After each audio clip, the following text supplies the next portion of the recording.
Alors, docteur Basilikine, je reviens à vous pour tenter clairement de comprendre cet acharnement qu'a M. Alassane Dramane Ouattara contre cette révolution qui s'écrit donc du côté de Bamako. Et ça dit clairement que M. Ouattara représente l'axe du mal au sein de la CEDEAO désormais. Écoutez, j'étais un peu plus jeune que je ne le suis aujourd'hui. C'est la palissade, mais c'est la vérité. Nous avions, quand j'étais étudiant, l'impression que les signataires des accords franco-africains de 1959, M. Houphouët-Boigny, M. Léopold Sédar Senghor, M. Amadou Ahidjo et d'autres personnages et personnalités de cet acabit, nous croyons franchement qu'ils avaient dû signer des papiers sans les avoir lus, ou qu'ils les avaient lus et n'avaient pas compris ce qu'ils signaient. Mais je découvre qu'en réalité, il y a en Afrique, encore aujourd'hui, des nègres de maison. Ce qu'on appelle nègres de maison, c'est dans l'esclavagisme américain, un des plus barbares qui ait pu jamais être implémenté dans l'histoire, eh bien, c'était des nègres de maison parce qu'ils étaient en train de servir le patron et de ramasser les miettes qui traînaient, qui étaient férocement méchants avec les nègres des plantations, qui, eux, produisaient l'essentiel de la richesse de ces esclavagistes et, je n'ai pas honte de le dire, de la puissance économique américaine aujourd'hui. Parce que l'Amérique ne tombe pas de nulle part. L'Amérique, c'est un pays qui n'a vécu que sur les rapines, c'est-à-dire l'Occident, en fait. Donc, M. Ouattara, M. Houphouët-Boigny, c'est le même genre, c'est la même situation, c'est les mêmes nègres de maison. C'est-à-dire des nègres qui aimaient plus leurs tortionnaires français, blancs, eux-mêmes. Moi, j'ai entendu une déclaration du Houphouët-Boigny dans laquelle disait « Pour la France, perdre l'Afrique, ce sera la catastrophe. » J'essaie de dire au mot près. Alors, voilà quelqu'un qui n'est pas français. Voilà quelqu'un qui est ivoirien et qui déplore que si son pays venait à être libéré d'un autre pays, eh bien, ce serait grave. Non pas pour les Ivoiriens, mais pour le maître français. Alors, je crois que M. Ouattara est un des derniers représentants de ces nègres-là qui pensaient que faire le bonheur du tortionnaire, de l'esclavagiste, de l'exploiteur, je n'ai pas de mots suffisamment durs, faire rendre ces gens-là heureux, y compris en se martyrisant soi-même, eh bien, c'était juste. Ces gens-là, je n'ai pas honte de le dire, ne réfléchissent pas par eux-mêmes. C'est les appartenances à des cercles mystico-ésotériques qui font que, eh bien, un peu comme moi je crois que Jésus est le sauveur de l'humanité et que Jésus, étant fils de Dieu, ne peut pas faire mal, eh bien, ces gens-là sont convaincus de ce que les Français, les dirigeants des sectes ésotériques, ces gens-là sont des sortes de divinités et qu'il faut être tout le temps à genoux pour les prier de bien vouloir laisser tomber quelques gouttes de pluie sur nos terres. Mais la réalité n'est pas celle-là. Et vraiment, ce que je viens d'écouter de M. Ouattara, j'ai dit que c'est anachronique, mais ce n'est pas d'un homme de son âge, de son niveau et de l'expérience qu'il a eue. Parce que voilà quelqu'un qui a vécu et travaillé aux Nations Unies, enfin, dans les organismes des Nations Unies. Il a eu la possibilité de consulter tous les documents de la Banque mondiale, et donc du Fonds monétaire. Il est mieux placé pour permettre aux gens de comprendre aujourd'hui qu'on ne peut pas être développé avec ces institutions-là. Voilà. Et voilà qu'il dit, c'est à peine s'il ne dit pas, je vais réciter un autre père pour que le Mali échoue. Mais que gagne-t-il?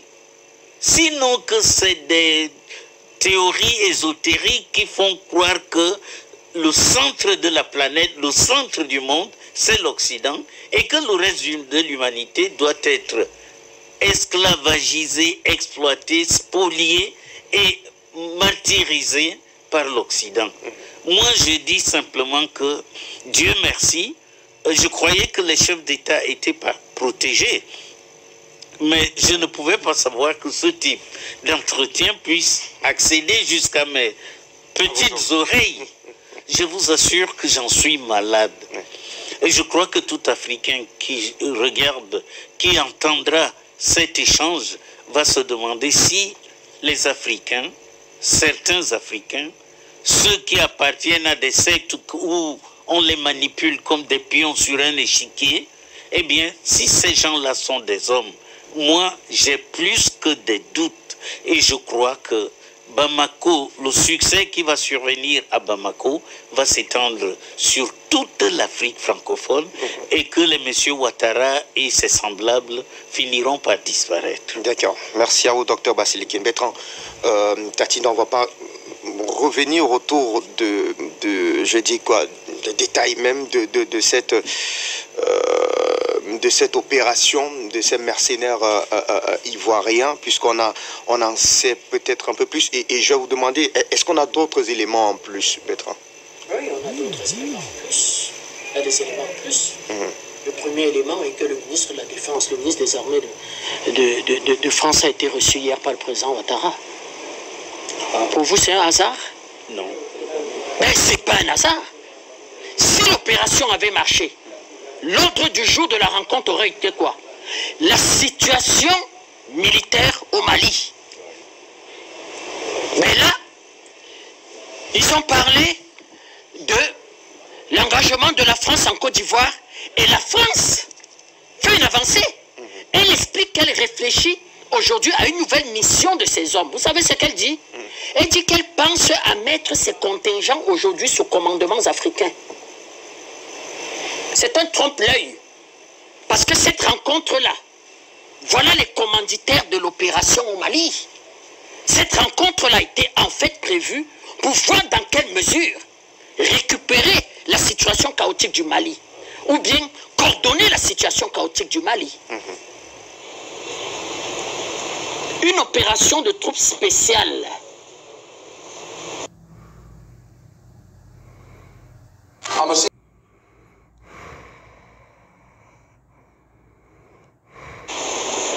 Une projection de troupes spéciales précède une opération spéciale.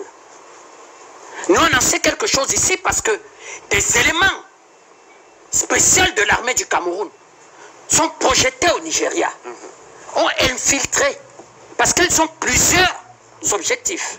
C'est-à-dire qu'elles vont, elles vont en avant-garde, elles vont en avance, elles vont prendre le renseignement, elles vont observer les lieux, elles vont mettre en contact, elles vont, comment je vais dire que, observer les positions. C'est ça des troupes spéciales.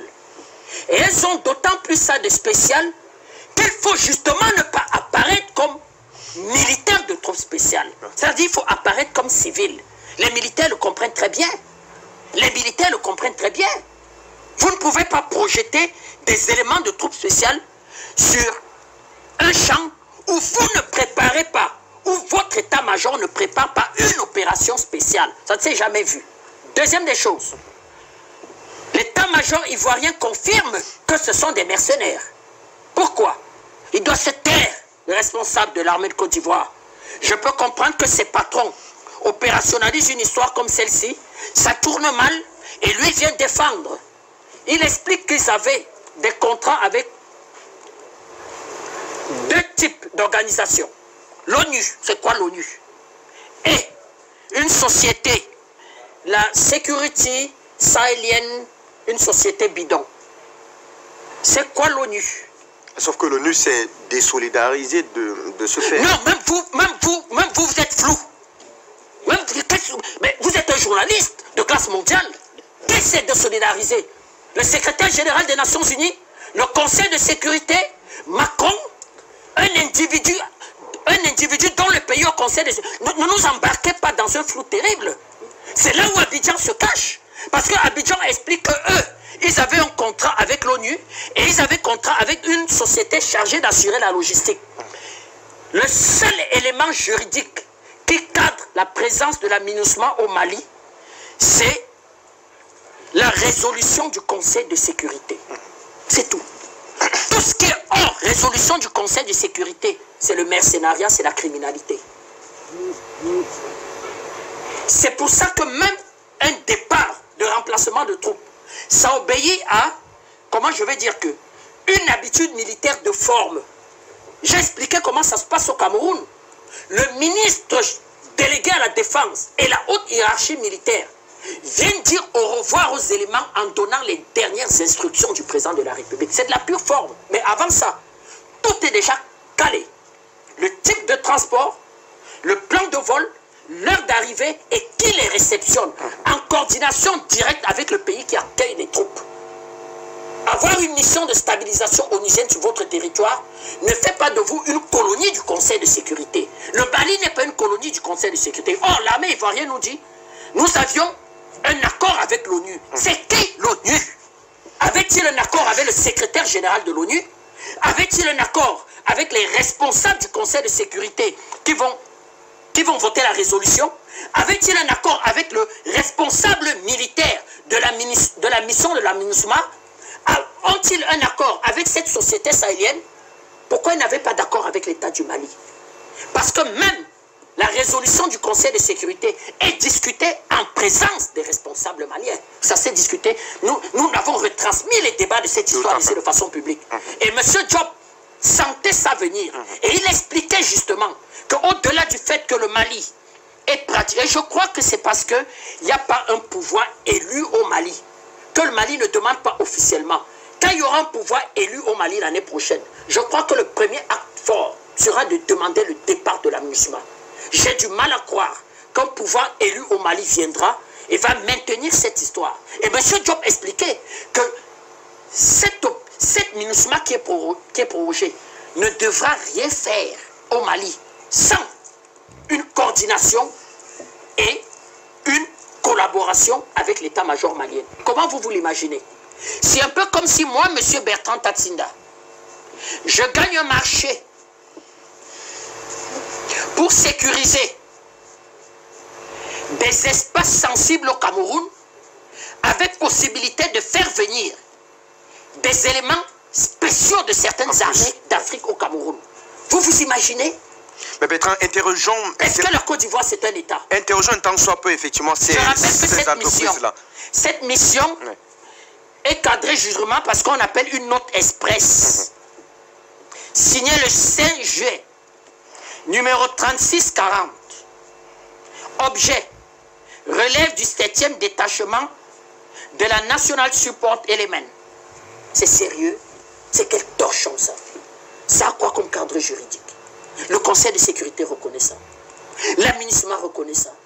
Au-delà des niaiseries qu'ils ont données comme raison, ils ont voulu s'accrocher derrière le contingent allemand. Soyons un peu sérieux.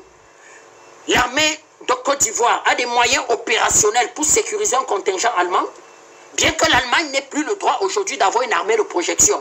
Mais même l'armée, comment je vais dire, de maintien d'ordre qu'a aujourd'hui la République d'Allemagne, l'armée de Côte d'Ivoire a un savoir-faire, une logistique, des moyens opérationnels de sécuriser le contingent allemand, qui a tout fait de dire que non.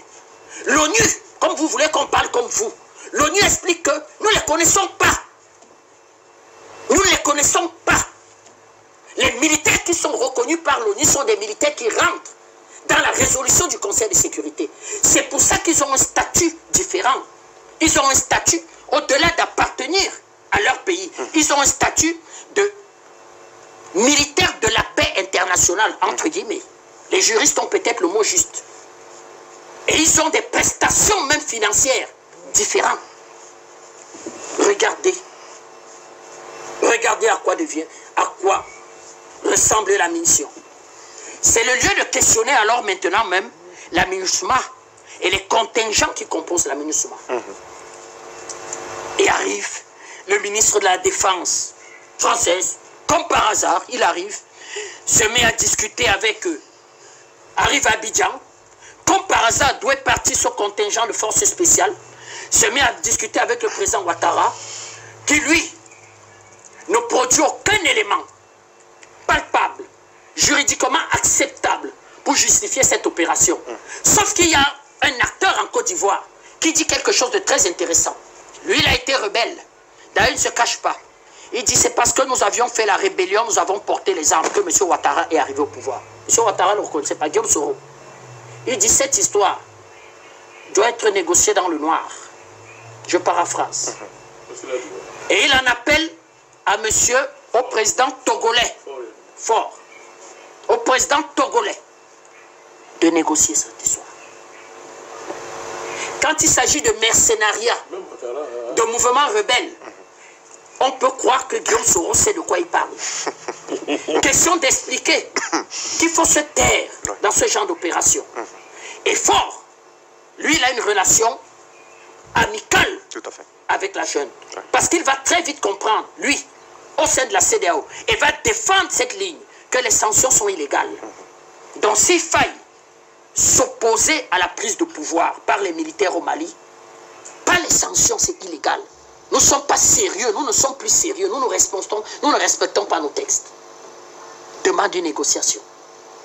Sauf que c'est compliqué, parce que l'affaire aujourd'hui est entre les mains de la justice.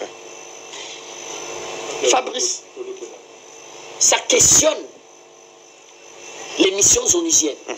Je vous ai expliqué que la MINUSCO en RDC, M. Kagame estime que la MINUSCO en RDC est alliée à l'armée régulière de RDC pour soutenir les éléments du FRDL, qui sont les anciens génocidaires. Lui, en réaction de ça, il réveille le M23 et arme le M23. Regardez ce que deviennent les missions de stabilisation. Je rappelle que ce sont des missions de stabilisation.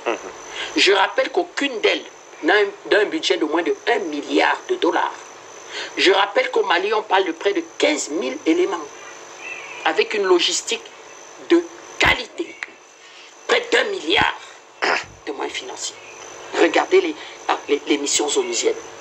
Il faut parler encore en quelle langue africaine? On va continuer à questionner d'ailleurs ces missions tout à l'heure avec vous, président Badakani, mais je voudrais, Dr Paul Bekima, que nous revenions autour de ce fait d'actualité. Que doit-on clairement comprendre autour, passez-moi l'expression, de l'acharnement contre le Mali? Excellente question, monsieur Ndoum. Je vais rebondir après le docteur Basilikine, après l'excellent Tachita. Et dire un mot sur la conversation téléphonique qu'on a assez écoutée de M. Ouattara. Et je reviendrai à votre question. Ça, c'est une certitude. Mais je mets un peu le décor. Monsieur Ndoum, même les plus grands criminels du monde savent qu'il ne faut pas perdre son caractère. Que si vous perdez votre caractère, vous avez tout perdu. Et je n'ai pas envie de croire que M. Ouattara a perdu son caractère. Et donc qu'il se trompe, mettons, de bonne foi. Que sa conversation qu'il avait au téléphone était de bonne foi. Alors, oui, avec beaucoup de soucis. Alors cela soulève un autre problème. Cette conversation vous a donc prouvé que les brillants produits des systèmes éducatifs tels qu'on a aujourd'hui, si, voilà, leur façon de raisonner, et ils se trompent aussi flagramment, ça veut dire que ces systèmes sont des friperies. C'est des friperies. Monsieur Ouattara a supposé qu'il se trompe étant de bonne foi, utilise donc deux choses desquelles on doit s'éloigner. C'est-à-dire, en économie, ces analyses s'appuient sur ce qu'on appelle la théorie fiscale de Keynes, et je salue les néo-keynésiens, et la théorie monétaire de Friedman. C'est ça qui est la base de tout son raisonnement, et c'est avec cela qu'il a noyé tous les pays africains et hors africains par les plans d'ajustement structurel. Oui, j'y reviendrai. Voilà. Maintenant, vous me demandez pourquoi ce qui se passe au Mali. Monsieur Ouattara est la voix de son maître. Monsieur Soro qui est intervenu, je ne sais pas qui l'a activé. Parce qu'ils viennent et vous disent que ces affaires doivent être traitées au noir. Quelqu'un l'a poussé à le dire. Qu'on rend ça officiel et venez discuter au noir parce que cette affaire est grave. Le Mali est le symbole de la chute du globalisme. Le globalisme est en train de tomber partout dans le monde. Dernièrement, vous avez vu, on a chassé un président au Sri Lanka. Tout à fait. Le gouvernement italien de Draghi est dans tous les problèmes du monde, c'est-à-dire il veut même démissionner. Oui, le président qui dit non, parce que la situation est tellement catastrophique qu'on ne voit pas. Boris Johnson a été chassé de l'Angleterre. La France est paniquée, tout le monde est paniqué. Le problème du Mali, je le crois, est un acte isolé. Parce que le G7, quand il s'est réuni, a cherché à faire des réajustements. Et ces réajustements, d'après moi, ne sont pas satisfaisants pour la France. Vous allez voir les efforts que les Américains font. Par exemple, aujourd'hui, le dollar est à parité fixe et exacte avec l'euro. $1 pour €1. Cela veut dire que c'est une très grande concession américaine. C'est-à-dire les Américains ne veulent pas que les prix européens soient élevés par rapport aux prix américains pour que les Européens puissent au moins vendre leurs produits. Ça, c'est une concession, n'est pas suffisante. Ils avaient pensé qu'ils pouvaient remplacer le pétrole, le gaz russe. La réalité les a rattrapés. Et donc, la France paniquée cherche à faire un acte isolé d'exploit. Et Bertrand l'a bien expliqué. Les opérations spéciales sont des opérations extrêmement complexes qui demandent une parfaite coordination. Parce que quand vous avez 49 personnes qui arrivent à un aéroport, dans le domaine militaire, c'est-à-dire c'est à peu près ça la taille des opérations qu'on va dire de type platoon, c'est-à-dire la taille moyenne. Or, si les Français avaient, d'après moi, la collaboration américaine, ils auraient le renseignement. N'oubliez pas qu'au Mali, la majorité du renseignement est fournie par les Américains. Donc, qu'il y ait une telle cacophonie veut dire que la coordination n'a pas été bonne et qu'il y a des éléments qui manquaient. Oui. Donc, est-ce qu'il y a eu un pressement dans leur démarche? Oui. Oui. La France est paniquée. Quand vous voyez des gens s'écrouler autour de vous et que les seuls éléments que vous avez, c'est l'Afrique à laquelle vous devez vous accrocher. Et n'oubliez pas que les gisements d'uranium au Niger sont en train de diminuer de façon très rapide. Et la France s'était déjà assuré les gisements du Mali. Elle était sûre d'elle qu'elle les avait. Et dans ce marché-là, la confiance règne énormément. Donc, pour moi, ils ont signé des contrats qu'il fallait remplir. Et quand le reste du monde regarde les événements au Mali, ce reste du monde n'a plus confiance à la France. Qu'est-ce que la France va faire? Elle est maintenant obligée de prendre de plus en plus, j'appelle ça des risques, de plus en plus de risques, où elle va intervenir dans des missions qui sont en vérité improvisées et mal conçues, et on le voit là. Et c'est nous, en Afrique, nous sommes toujours très, très cléments. C'est-à-dire, on laisse faire. Quelque chose comme cela ne pouvait pas se passer en Iran. Le monde entier s'écroulerait. Parce que les Iraniens auraient fait parler ces gars à Mondiovision le même jour. Mais on fait des petits jeux. Les Français maintenant, ils vont essayer de partir partout. Vous voyez, ils vont au Niger, ils vont en Côte d'Ivoire pour essayer de... Ils viennent au Cameroun. Ils viendront au Cameroun dans le cadre de leur redéploiement, mais il est tard pour eux. Pour essayer d'abord de noyer, il faut noyer l'affaire du Mali il faut la noyer et essayer de trouver, je ne sais pas quel genre de solution ils vont trouver, mais ils sont un peu mal tombés d'après moi parce que la classe politique malienne, comme je l'ai dit d'emblée, est une classe qui fait honneur à l'Afrique. D'accord. De trouver des gens aussi compétents. Mais la justice malienne a cette affaire en main. C'est une affaire assez délicate. Nous attendons la suite. D'accord. Président Badakani, tout à l'heure, je l'ai dit, on va questionner ces missions onusiennes parce que Bertrand Tatimbe a bien fait de mettre le pied dans la fourmilière. Si, au nom du droit international, alors le droit international humanitaire, on a clairement vu cette organisation des Nations Unies s'abroger des combats qui n'étaient clairement pas les leurs. Sur le cas malien, quand même, et davantage autour de cette opération spéciale, on peut questionner davantage le timing, mais surtout le modus operandi. Seulement, il y a quand même des détails qui ont été omis pour des cas d'émission pareils, c'est-à-dire on a des soldats qui sont pour une opération, dit-on, spéciale, mais qui n'ont clairement pas d'ordre de mission. Mais après, comment se fait-il d'ailleurs que l'on ait une telle opération spéciale sans que les concernés, du moins ceux à qui les missions, les services doivent être rendus, ne sont pas au courant, parlant effectivement de l'État malien?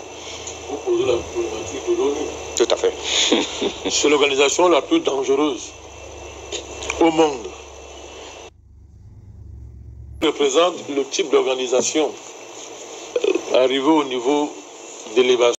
Échange téléphonique entre l'actuel président de Côte d'Ivoire et l'ex-premier ministre du Mali, Dr Bobo Sissi. Alors, Dr Basilikine, je reviens à vous pour tenter clairement de comprendre cet acharnement qu'a M. Alassane Dramane Ouattara contre cette révolution qui s'écrit donc du côté de Bamako. Ça dit clairement que M. Ouattara représente l'axe du mal au sein de la CEDEAO désormais.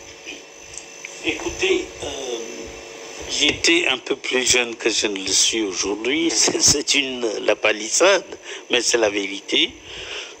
Nous avions, quand j'étais étudiant, l'impression que les signataires des accords franco-africains de 1959, M. Houphouët-Boigny, M. Léopold Sédar Senghor, M. Amadou Ahidjo et d'autres personnages et personnalités de cet acabit, nous croyons franchement qu'ils avaient dû signer des papiers sans les avoir lus ou qu'ils les avaient lus et n'avaient pas compris ce qu'ils signaient.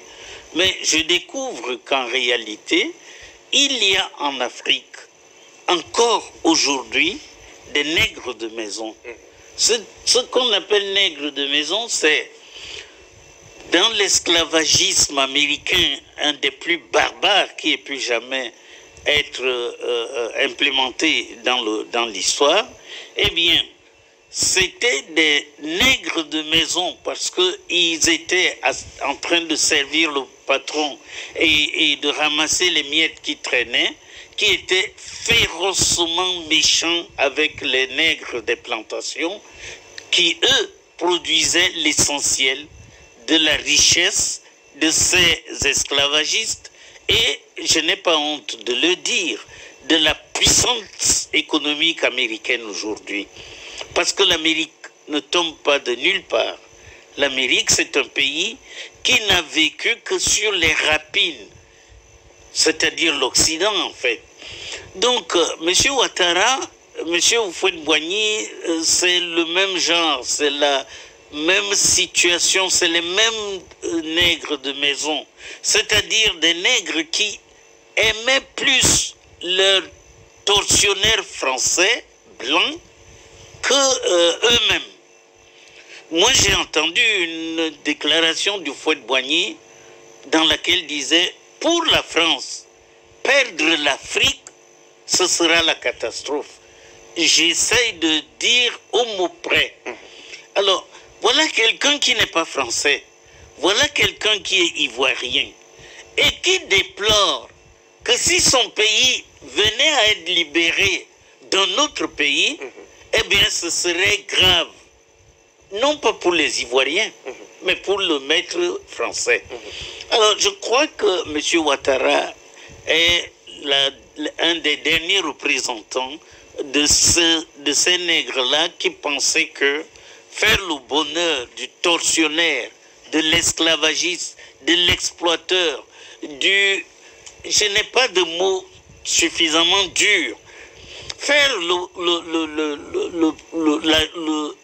rendre ces gens-là heureux, y compris en se martyrisant soi-même, eh bien c'était juste. Ces gens-là, je n'ai pas honte de le dire, ne réfléchissent pas par eux-mêmes. C'est les appartenances à des cercles mystico-ésotériques qui font que, eh bien, un peu comme moi je crois que Jésus est le sauveur de l'humanité et que Jésus, étant fils de Dieu, ne peut pas faire mal, eh bien, ces gens-là sont convaincus de ce que les Français, les dirigeants des sectes ésotériques, ces gens-là sont des sortes de divinités et qu'il faut être tout le temps à genoux pour les prier de bien vouloir laisser tomber quelques gouttes de pluie sur nos terres. Mais la réalité n'est pas celle-là. Et vraiment, ce que je viens d'écouter de M. Ouattara, j'ai dit que c'est anachronique, mais ce n'est pas d'un homme de son âge, de son niveau et de l'expérience qu'il a eue. Parce que voilà quelqu'un qui a vécu et travaillé aux Nations Unies, enfin, dans les organismes des Nations Unies. Il a eu la possibilité de consulter tous les documents de la Banque mondiale, du Fonds monétaire. Il est mieux placé pour permettre aux gens de comprendre aujourd'hui qu'on ne peut pas être développé avec ces institutions-là. Voilà. Et voilà qu'il dit